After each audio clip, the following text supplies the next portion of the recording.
Okay, everybody. I'm Dan Skye. Welcome. I'm the, whatever I am. It's something to do with High Times. I'm the editorial director of High Times. Nice to have all of you here. Why, thank you. Thank you very much. This is our first seminar of the day at the High Times Medical Cannabis Cup. We have 7 seminars throughout the weekend, and this is our first one. So hopefully a few more people will drift in, but obviously they're coming in right now, and they want to get out to the medication areas and see where all the fun is happening. Anyway, really happy to have our first panel. It's the NORML Women's Alliance, and they have just kind of formed over the last 2-3 years. This group for NORML is basically trying to open up more opportunities for women in the cannabis industry. I don't know why you're trying to do that, really. It's okay. We own everything anyway. I'm just kidding. Anyway, Kendra Miller right here is our moderator for the day. Thank you, Kendra. Appreciate it. Thank you guys for coming out today. Let me tell you a little bit about the NORML Women's Alliance, and then I'll introduce the rest of the panel to you. The NORML Women's Alliance started as a project of the NORML Foundation about 3 years ago. And since then, we have expanded not only across the nation, but we've built alliances, and we've got NORML Women's Alliance groups in Canada and around the world. The reason why the NORML Foundation initially started this project is because statistically, women were coming about 9 to 10 percentage points behind men and not wanting to legalize marijuana. So we are out there educating women, empowering them, informing them about this plant, about the benefits, and about why we need to end prohibition. So you don't have to be a woman to join, and all you have to do to join is read our mission statement and give us your email address. So that's a little bit about what we do. I've got some women here today. Jessica McElfresh, who's the NORML Women's Alliance community leader in San Diego. I have Anne-Marie Tomasini, a criminal defense attorney here in San Francisco, and LaTanya Lindsay, who is our community leader for the San Francisco Bay Area. We have one more panelist coming. She's walking up, so she'll be here soon. Xenia Yeld, who is a criminal defense attorney as well in San Francisco. So Jessica, I'm going to start with you. Why don't you tell us a little bit about yourself, and then also about what is going on right now in San Diego with respect to medical marijuana laws in your area.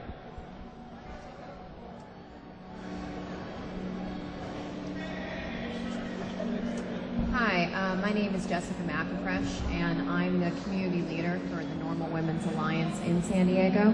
I am also a criminal defense attorney with a broad specialization in marijuana law. One thing I am also right now is a member of Mayor Bob Filner's working group to try and help draft an ordinance to regulate storefront dispensaries for medical marijuana in the city of San Diego. And San Diego is, well, I personally believe it's the strangest medical marijuana city in California, which is, as many of you know, a really tough fight to win, but I think we've done it. Why San Diego is so strange is after years and years of a growing movement, numerous attempts at an ordinance, several task forces instituted by the city council, we still do not have an ordinance. We also do not have a ban, and we've never had a moratorium. We've gone through various cycles of having dispensaries with various levels of are they legal, are they not. Where we are right now is probably, though, the most interesting chapter. We have a new mayor, Mayor Bob Filner, who sought out the medical marijuana community when he was campaigning, and when he was elected, then turned around and made it one of his first issues that he wanted to push through an ordinance. And everyone was very excited. People worked very hard on a draft. He put a senior, as it happens, female staffer in charge of it, and produced really a very broad draft. And the idea was to address some of the problems we've had in the past, which is, one, not having an ordinance period, but also the previous drafts had always tried to do things like, San Diego is huge. It's a massive city, geographically and in terms of population. And we also have very horrible public transit, so people are very dependent on driving.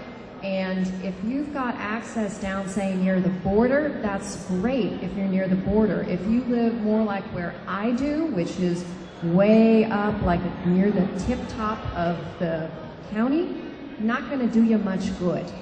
I mean, it's better than nothing, don't get me wrong, we will take what we can get, but the mayor really had the goal of, no, people should be able to have access in their neighborhood. They should be able to have it nearby. That is what safe and affordable access is. It's not having to drive for an hour. It's not having to just go to one or two places out in the outskirts. And we thought this was a pretty reasonable goal, and came back with an ordinance setting safe distances from things such as schools, daycare centers, things we thought that everyone could agree on. And we went into the city council meeting back on April 22nd, might have been more amusing than on April 20th, but it wasn't. Went in with this idea of, okay, we're going to make some progress here because all the behind the scenes work had been done. We thought the council was with us. And we got there and we hit a roadblock like heck. What happened was 1 to 2 members of the city council, who happened to be Democrats, decided that what they wanted to do was not engage with the mayor's draft ordinance to make suggestions, to make improvements, to do, move this here, do that there. What they wanted to do was go back in time. And they went back to the 2011 ordinance. Now, that was an ordinance that was very restrictive, very small areas, little spots, far distances, great difficulty for people, and usually very far from bus lines. And also, to make this even more strange, this 2011 ordinance had been the subject to what is, the best of my knowledge, the first local referendum against a medical marijuana ordinance back in 2011. They passed this thing, people were not happy, that people then had 30 days to gather, it's approaching 60,000 signatures, it's a crazy number. They did it, and then the city council had a choice. They could put the ordinance on the ballot or they could repeal it. They repealed it.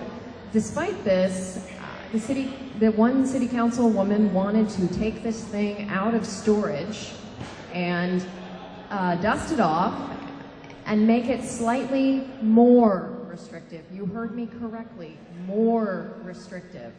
And where we stand today is we have a mayor's office and a draft from the mayor's office that's very good for safe access, and we have this Frankensteinian thing rising from the dead and trying to come back again. And it's a tough situation because since the referendum, we've had federal raids. We've had virtually every dispensary in the city of San Diego shut down, usually by the threat of a landlord forfeiture proceeding. That has been the main feature, but we've also had the city attorney's office sue virtually every dispensary that had been open.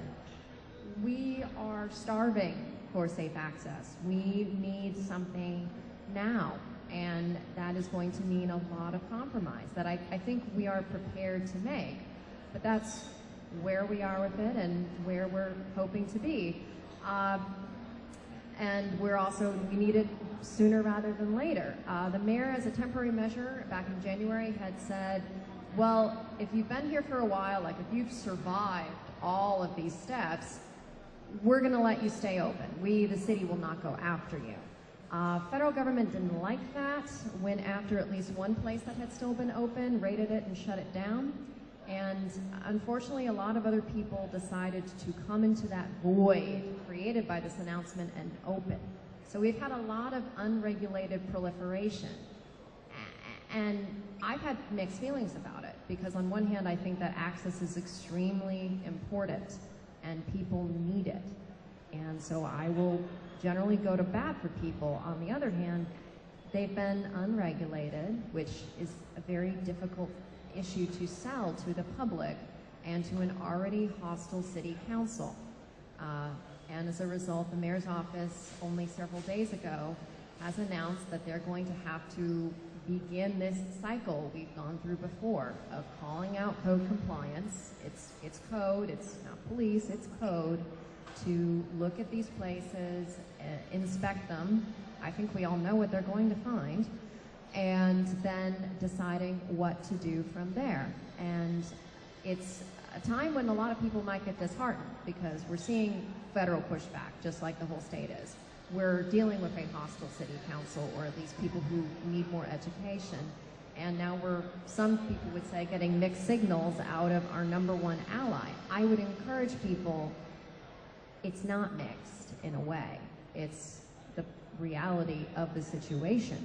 But their belief that we need an ordinance and we need regulation and we need it now is as important as ever.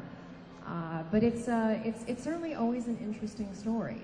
It's never a dull moment. And we need a lot of response from our own local community, but in many ways we need response from the broader state of California. We need responses from cities where it has worked well, where regulation has been effective and useful.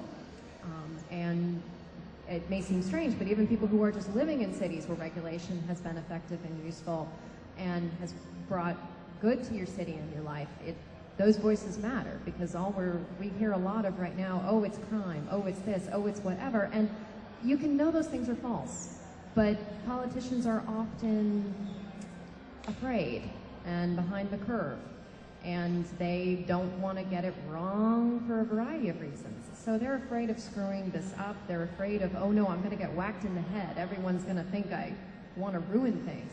They need to hear that it works, and they need to hear it from places that it worked. Thank you, Jessica. I'm going to save time at the end for questions, so if you have questions for Jessica, we'll be able to ask. I appreciate that. She regularly writes for the NORML Women's Alliance blog. You can visit it at normalwomen'salliance.org if you're interested in finding out updates on what's happening in San Diego. Thank you, Jessica. Next, I'd like to introduce Anne Marie Tomasini. Like I said earlier, she's a criminal defense attorney working out of San Francisco's office, Pier 5 Law Office. Anne Marie recently wrote a blog for the NORML Women's Alliance about how to keep your family safe if you are a parent who is a marijuana consumer. There's a real issue. I'm getting a lot of calls now from parents, mothers and fathers, about what to do when CPS, when they have an interaction with CPS in their home. So, Anne Marie? So, as Kendra said, I'm a criminal defense attorney in San Francisco, focusing on all areas of criminal defense, but unfortunately have seen a lot of marijuana cases. And what has been happening recently, I've seen more and more when the federal government comes or state law enforcement, they are pressuring parents to cooperate and then will threaten if they don't to take their children away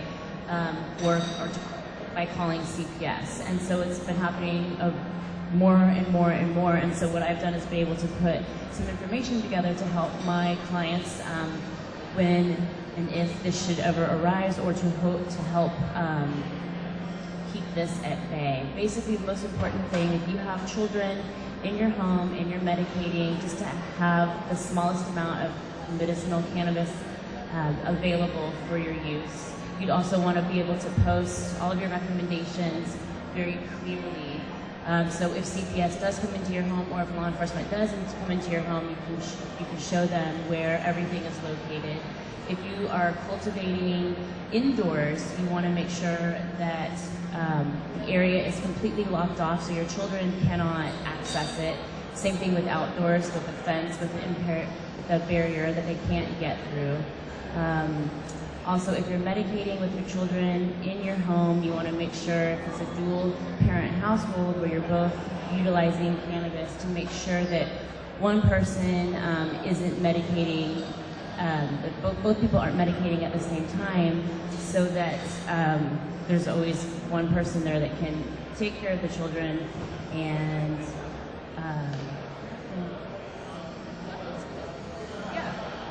yeah, there's are you familiar with the Daisy Bram case? Daisy Bram is a mom. She's up in Butte County, and they've been really attacking her use as a parent of medical marijuana. What I have found too is that some judges or prosecutors will request that the parent take a different type of medication and make that a part of a court order. So this is a new frontier that we really are just now getting our hands around, and NORML Women's Alliance is going to be putting together a task force of people who can help parents who consume marijuana, because it is an unfair discrimination. But first and foremost, before we run to the courthouse, and I'm an attorney too, I think that we need to go and talk to the powers that be at CPS and train them on how to interact with parents who consume marijuana.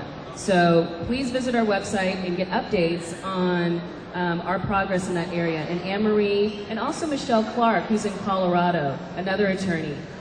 We are going to be putting together guidelines and then trying to talk to CPS about how to properly deal with a parent who consumes marijuana. So thank you, Anne-Marie. I really appreciate that. Next, we have LaTanya Lindsay, who is an activist and also the NORML Women's Alliance community leader in the Bay Area.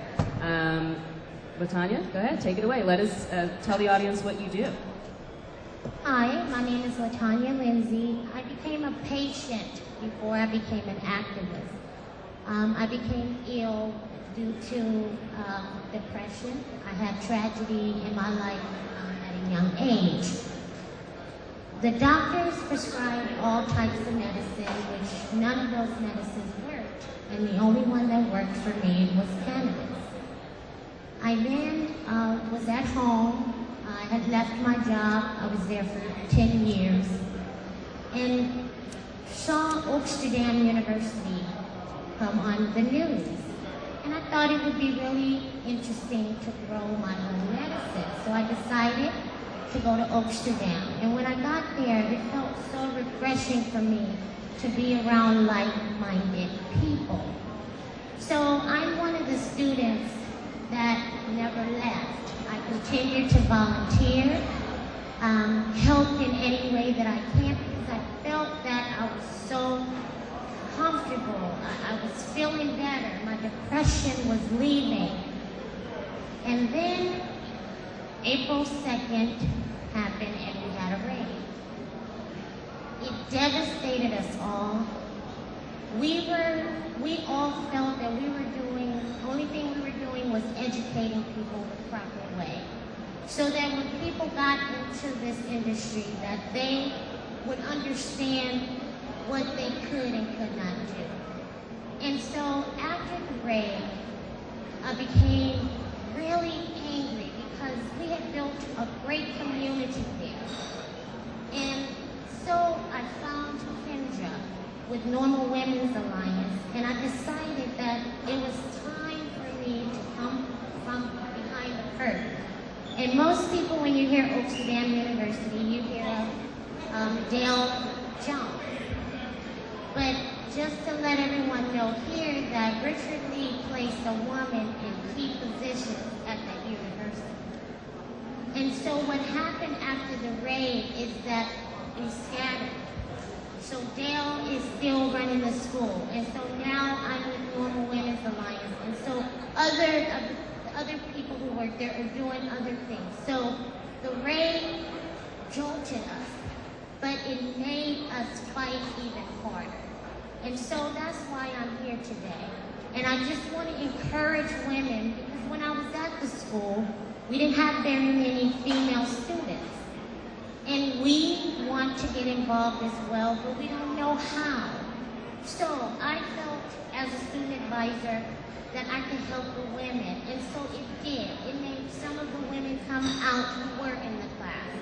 And so I'm just thankful for this beautiful herb that got me out of my depression, because depression is no joke. And none of the other medicine worked for me. And I'm here today to let you know that cannabis worked for me. Thank you.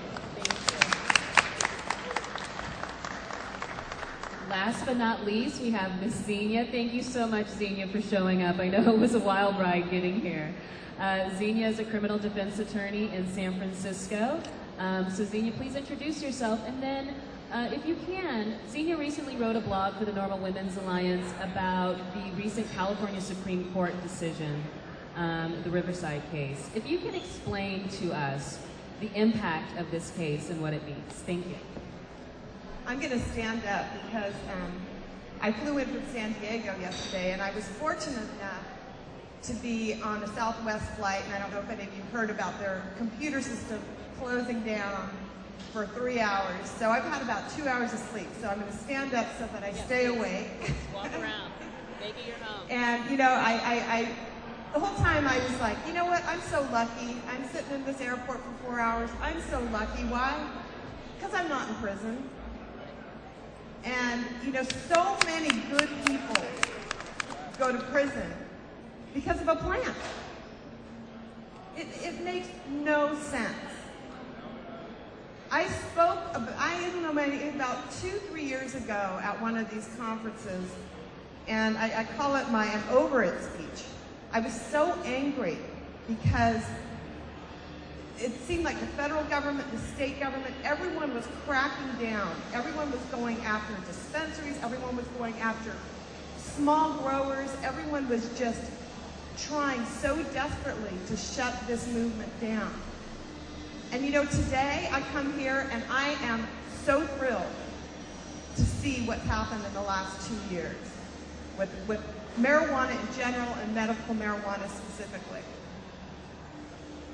I talk to law enforcement officers all the time in my profession. Just yesterday I was speaking to some agents of the Homeland Security, and they're basically saying, you know, if somebody's got a pound of marijuana, we're just like, please just get out of our sight. I don't even want to see you. I don't want the paperwork that's involved in taking your pound. They're laughing at 7 pounds. This wasn't happening 2 years ago. So what we're seeing in California is a real change. District attorney in one of the counties up here says, I told my cops I don't want any more marijuana cases unless there's guns, violence, or white dope. I don't want them. I can't handle them anymore. You all know what Mendocino County is doing. It's like, hey, pay us a little money, we'll give you a misdemeanor. Right. I mean, it's kind of extortion, and I feel sorry for the people who can't pay the money. But the bottom line is this is a change. It is happening.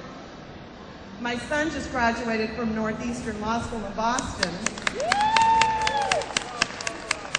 He's studying for the bar, and he already has a job at the Massachusetts Public Defender's Office.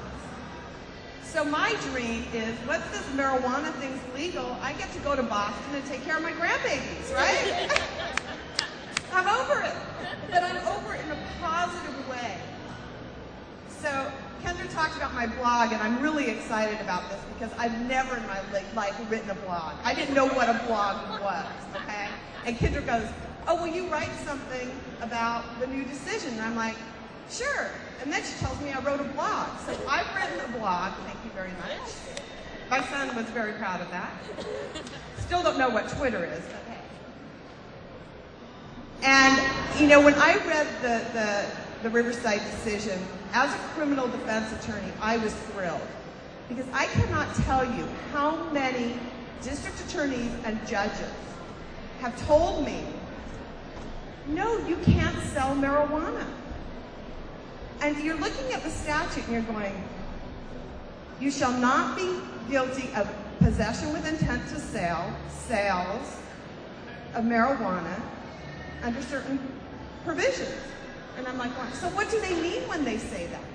Well, they mean if you cultivate it yourself, then you can't be guilty of it. I mean, the things that came out of their mouth were just bizarre. Then we had in 2000, when did the 11362.765, well, anyway, when the legislature actually recognized, no, 768. Well, anyway, the legislature actually recognized the whole dispensary thing by actually calling it dispensaries. They were regulating dispensaries. You can't be more than 600 feet from a school. So I'm showing that, I'm showing the judges. It says dispensaries can't be, if it were illegal, why, they can't be any feet from a school. Why are they saying it can't be 600 feet from a school? No, that wasn't convincing enough. So what this Supreme Court decision did is it validated the existence of dispensaries. It says over and over in that case that cities and counties may regulate dispensaries, although they're allowed under state law. That was big, because up until that time, the Supreme Court had not spoken on that issue, and the appellate courts were kind of all over the board. So that was a big issue, so I'm really excited about that. So I come here today, and I'm jazzed. I'm feeling good. I think 5-10 years over. I should have a grandbaby by then, and I should be in Boston. But the one thing I do want to say that's been happening, and I just want to warn everybody about this, is California, Washington, Colorado, these are different states. We live in our own little world here. My practice now, right now, actively, I have a case in Kansas City, Kansas, Indianapolis, Indiana, Milwaukee, Wisconsin. I don't even remember the name of the little town in Arkansas. New Jersey. Just finished a case up in Omaha. What's happening is that people are taking it so lightly here in California that they don't see any damage in either mailing it out or bringing it out to other states. And I can tell you the other states are fighting back. They're not ready. They're not ready. States like Arkansas are not ready for marijuana. And so as a defense attorney, all I ask is for you all, good people that, I would want them to be my children, are being caught up in this system, and they're facing these federal mandatory minimum sentences. So, we're doing good in California, but keep it in California. That's all I can say. For right now, 5-10 years, it'll all be over. I'll be out of a job. Thank you. Thank you, Xenia. That was awesome. I'd like to open it up for questions. Does anyone have a question for any of the panelists? Okay, you're all defense attorneys, but I want your thoughts. The United States owns the patents to use cannabinoids, THC, and CBDs and CBDs as medicine, and yet they're simultaneously waging a war against their citizens by putting them in jail for using the plant as medicine. Do you think that there's any sort of class action liability suits against the federal government for all of the people that have been stripped of all their assets and put in jail and had their bank accounts seized? Does anyone have any thoughts about that? I'll take that. Go ahead, Xenia. Since I'm half asleep. I think right now there's not a chance to bring a lawsuit because right now under federal law it's an illegal substance. It's a controlled substance. I also think that there was a recent Supreme Court decision, United States Supreme Court decision regarding the patenting or the copywriting or whatever you do with Of DNA. human genes, yes, I saw. Okay, now that is going to have, once they make it the 5 to 10 years, then you'll have a lawsuit. And I think you'll have support by that Supreme Court decision. But right now, I don't think we have any yet. Yeah. I'm a civil attorney, and class action is a specialized area, and it's something that in my free time I'm interested in. But the human gene issue, that decision was monumental. So there's, yeah, definitely. You said that they're going to deal with it in 5 to 10 years, so they're going to just keep taking money and putting people in jail until then, and then after, I don't understand why you said 5 to 10 years, but people are losing their lives and being put in jail and having to pay a lot of money. So in 5 to 10 years, is all they're going to disappear, or Well, are I they think going to get their money back? what will happen is, and frequently when I take plea agreements, I make sure that the only thing I plead to, because a lot of times they're money laundering, structuring, other types of charges. I always try to make sure I only take a marijuana charge. And maybe it's the optimist in me. And because if it becomes legal, then there will be the rights of everybody who's been convicted of a marijuana offense to go back and have their conviction re-looked at. But that doesn't help the guy that's doing 10 years in prison today, right?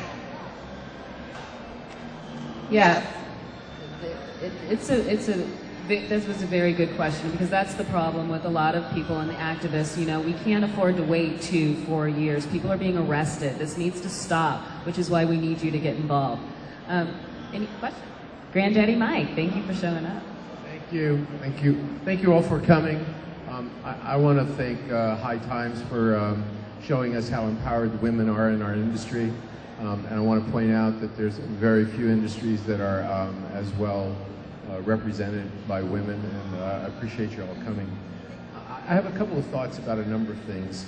I'm real interested that asset forfeiture and seizure seems to be an ongoing tactic, and I've yet to see a bottom line addition on a balance sheet for a budget that shows us how much money is actually being collected.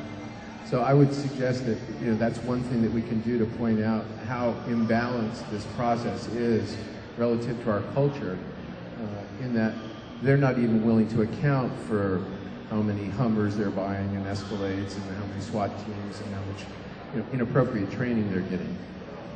I also have an issue about recommending that parents cannot simultaneously consume cannabis. I think that presumes the assumption that you're less capable as a parent if you're intoxicated, and I think that frankly is worth challenging. I think some of the issues we have about statements of it's going to be 5 or 10 years is that for some people who don't understand the emergent pressure of the thousands of arrests and the hundreds of thousands of lives that are disrupted every year, there's a misinterpretation that when you throw out a 5 or 10 year timeline, even if that may seem realistic to those of us that have been at this for a long time and realize how little progress we've made in decades, that is discouraging to people. I would rather say this is something that we can all come out of the closet about. If more people came out about their cannabis use, the number of people that they know that use, their connections to people in the industry and how we operate, I think that would help all of us.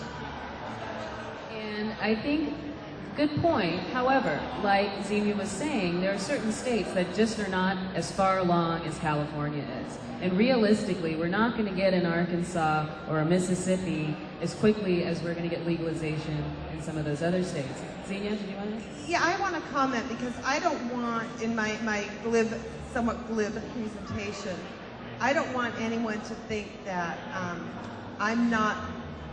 that my heart doesn't break every single time somebody gets a conviction on a marijuana case from a simple misdemeanor. I have a young girl who's calling me who has an infraction pending against her, who can't get the infraction. She's in the medical community. She has a recommendation. She doesn't know what to do. And this is as devastating to her as it might be for a bank robber who gets 8 years in prison. For her, this is as important. And so I'm very sympathetic to that. These are my clients. These are my friends. And I don't mean to make light of that. But I've been doing this now since before Prop 215. And the progress that we've made has been slow but steady. And so for me, when I say 5 to 10 years, in my mind, that seems good. You've probably been at it for longer than I have too. It's a slow, steady progress, but that doesn't mean that my heart doesn't break every single time anyone has to say guilty or no contest or have a jury say guilty on a marijuana case. It's a plan, for goodness sake. I mean, come on. People should not be put in steel cages because of a plan. Well said. Jessica, did you want to say something? Sure. I'm in San Diego, and San Diego is not Northern California. We are still, part of why I came here to talk about medical marijuana in that situation is legalization is a somewhat anemic issue there. We don't always even get to that part in the night. We've spent most of the night talking about our current day. But I will also say I'm a defense attorney, and I still am dealing with a very hostile DA's office that is still refusing to recognize medical marijuana. I've heard all the same ridiculous things come out of their mouth that you've heard too, and I'm still hearing them despite the fact that they just got smacked down hard by their own appellate court. I get the CPS calls, and so I don't know where the rest of the country is. I don't get to go there as much. I wish I knew more where it was, because yeah, it's awesome in California. I get to call up police officers and tell them that we have a great defense. I get to walk into police stations and my clients and walk out with 5 pounds of marijuana in jars. It's like Candyland. It's like Disney compared to what most people deal with in the rest of the country. But the thing is that change brings resistance and confusion. And I wake up every day and try and help people clarify it. And so that's the thing. But you can have a law change, and that's tremendous. But there's the application. And I don't practice in Northern California, but I think that people are dealing with it too. But I do share Xenia's enthusiasm, and I had it when I read the California Supreme Court ruling in Riverside. I also do civil regulation dispensaries, so it wasn't the hottest day for some of my clients. But in terms of, okay, this is progress. Big progress is great. Day to day takes longer. And that's where not only lawyers and day-to-day stuff comes in, but just talking to people, like LaTanya said, that comes in too. And that's very important. Thank you. Any other questions? You have another? I want to get back to the accidental poisoning of children, which is now becoming a hot button out there. And I would just like to point out that no child has ever died of a cannabis overdose, and yet 50,000 kids a year are poisoned by pharmaceuticals, and over 10,000 of them do die. So I would like to work with CPS about making it mandatory that every home that's accessible to a child have a locking medicine cabinet, and that we require that all pharmaceutical drugs, all vitamin C, which can be toxic, all iron supplements that can be toxic if eaten like candy by children, all be required to be locked up and out of child's access. And I suggest that it's safe to put your cannabis in that safe as well. And I would suggest that then CPS and law enforcement coming into a home where there are children would have a direct criteria about whether or not this child has access. If there's a prescription drug, if there's a trace mineral, if there's cannabis that's accessible to a child, then that's a violation and that child is in danger. If everything is locked up in the medicine cabinet, it doesn't matter how stoned you are, your child is protected. Brought up some good points, and now I'm going to bother you to come be a part of the CPS task force. That's what you get for speaking up. I know, you're already there. Any other questions for any other ladies on the panel? So, LaTanya, I want to ask you, what if somebody wants to get involved with NORML Women's Alliance in the Bay Area? How do they go about doing that? And can you tell us about some of your future plans for NORML Women's Alliance in this area? We have a Facebook page. You can go to NWA San Francisco Bay Area on Facebook. Also, we're looking forward to doing educational series to continue to educate women who are not in this industry, that really don't understand what cannabis is about. I think that if we start educating the women who are not for legalization, that once they hear a little more, they'll understand. So I want to do more educational, more speaker series. We want to do walkathons to raise money for legal defense for CPS, because the calls are coming in. And it's sad that now they're trying to take our babies away. So We have some goals, and I would love for everyone to come out, check us out on Facebook, and we have a booth. You can sign up, we have buttons, and you can leave your email address and we'll keep you informed. And I just would love for everyone to just come and support us, because you know, once the women show up, that's it. You know, I hear from a lot of women that the reason they don't come out of the cannabis closet is because they're a parent, they're a mother, and they're afraid of losing their children or being marginalized in their community or on the PTA board.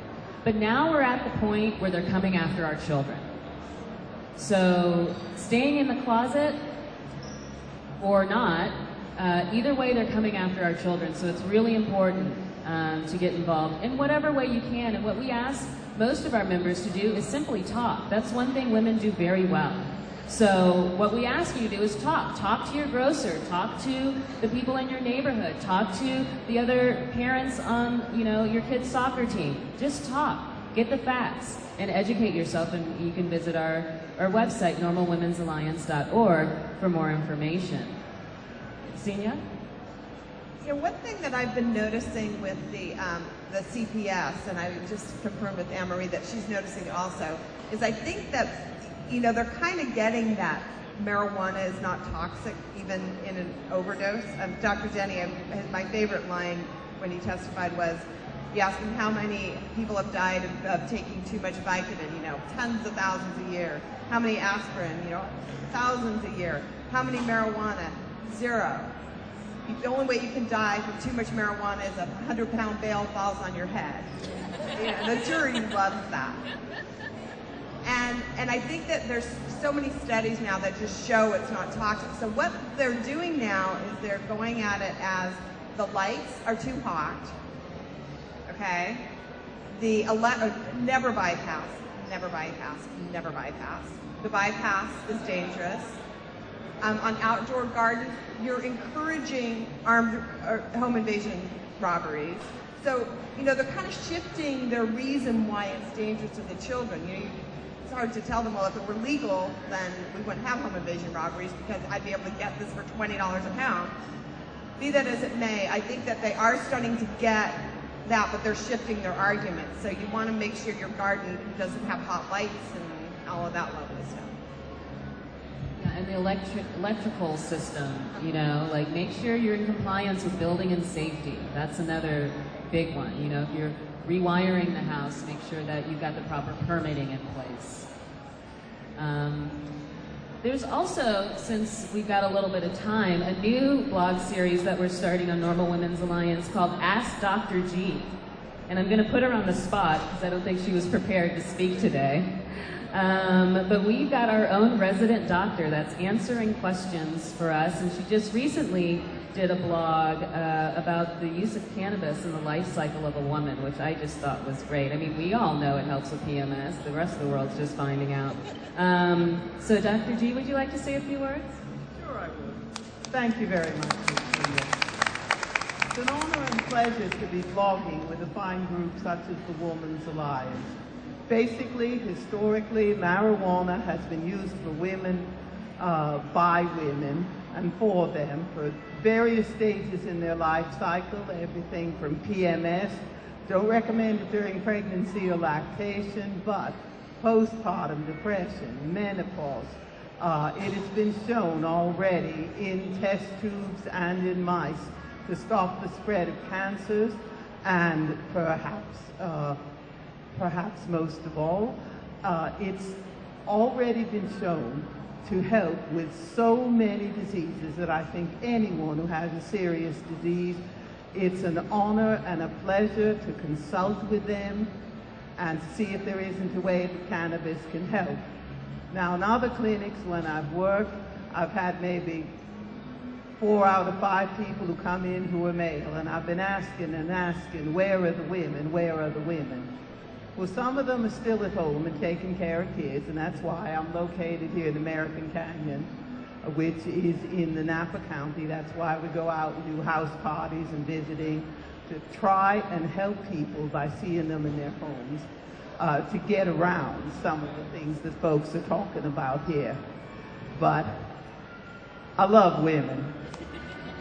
Most of my life I've been a token woman in a man's profession, being a board-certified psychiatrist, pharmacologist, and too many things to fatigue you with here. But I have worked with all sorts of medicines. I have never worked with one more powerful than cannabis. And I have to say a big old thank you to Miss Kendra for getting me out here, and to the wonderful women on the podium who have enlightened me on matters. I ain't no lawyer, but I'm a doctor with 30 years experience, and I can help with all kinds of things. So have a look at me on the blog, ask me questions. I am here for you all. Oh, and I love men too. I'm married to one, so men can ask me questions too. Thank you, Dr. Z. So that's about all we have for now. I want to just ask each one of our panelists if you would like to say some closing words. Or if there's anything in particular. Oh, Jessica in San Diego, how do people get involved? You can call me or email me. We also have a Facebook page, and we are trying to hold more meetings because we would love to have more people show up and help. And it would make it easier for us to plan larger events, and that's what we're looking to do. But you can find us on Facebook. It's San Diego chapter of the NORML Women's Alliance, and that's usually a great place to start. And then Anne-Marie, your next article or future articles, can you give us a little bit of insight on what you will be focusing on?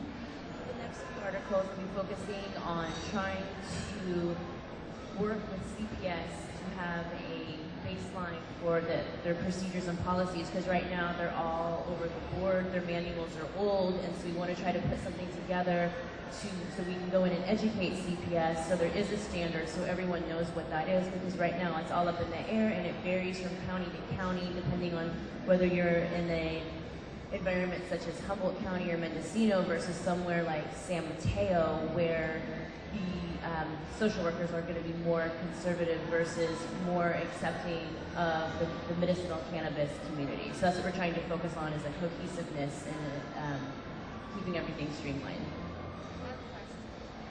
Yes, go ahead. Have you been in contact with CPS, or do you have a connection that you're working with, or is it by county by county?